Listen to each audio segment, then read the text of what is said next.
मराठी भाषा गौरव दिनाच्या सर्वांना हार्दिक शुभेच्छा. मराठी भाषा गौरव दिनाच्या निमित्ताने महाराष्ट्राचे ज्येष्ठ कवी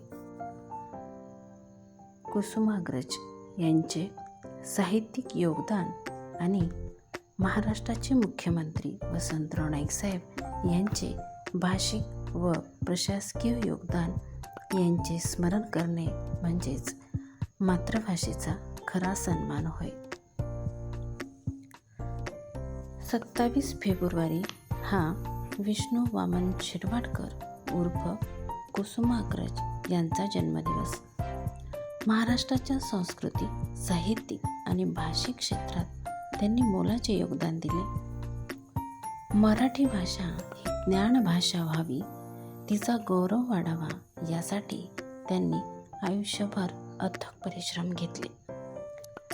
त्यांच्या स्मृतिप्रीत्यर्थ व मातृभाषेच्या गौरवासाठी महाराष्ट्र शासनाने 21 जानेवारी 2013 रोजी घेतलेल्या निर्णयानुसार 27 फेब्रुवारी हा दिवस मराठी भाषा गौरव दिन म्हणून साजरा केला जातो. या निमित्ताने मुख्यमंत्री वसंतराव नाईक यांचे ऐतिहासिक योगदान विशेषत्वाने स्मरणात येते. 1 मे 1966 रोजी महाराष्ट्र शासनाची राजभाषा म्हणून मराठीला राज्यभाषेचा दर्जा देण्याची घोषणा त्यांनी केली.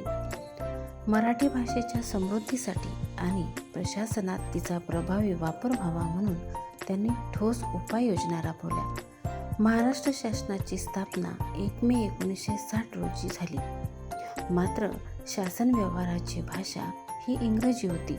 शासन आणि जनता यांच्यातील दरी कमी व्हावी, शासन व लोक यांच्यात जवळीकता निर्माण व्हावी, लोक कल्याणाच्या कार्यात जनतेचा अधिक सहभाग वाढावा आणि राज्यकारभार लोकांच्या भाषेतून व्हावा या उद्देशाने मराठीला राज्यभाषेचा कायदेशीर दर्जा देण्याचे विधेयक डिसेंबर 1964 मध्ये विधानसभेत संमत करण्यात आले.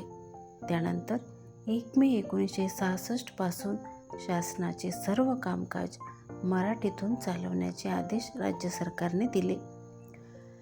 या ऐतिहासिक निर्णयानंतर नागपूर, पुणे आणि औरंगाबाद येथे भाषा संचालनालयाची विभागीय कार्यालये सुरू करण्यात आली. प्रशासनात मराठीचा प्रभावी वापर व्हावा, शासकीय पत्रव्यवहार व कागदपत्रे मराठीत उपलब्ध व्हावीत यासाठी त्यांनी व्यापक पावले उचलली. त्यांच्या ऐतिहासिक भाषणात नामदार वसंतराव नाईक साहेब म्हणाले होते, आजचा दिवस हा मराठी राजभाषेचा दिवस म्हणून महाराष्ट्राच्या इतिहासात सुवर्णाक्षराने लिहिला जाईल. आजपासून 4 कोटी मराठी जनतेची भाषा राज्य सिंहासनावर विराजमान झाली आहे.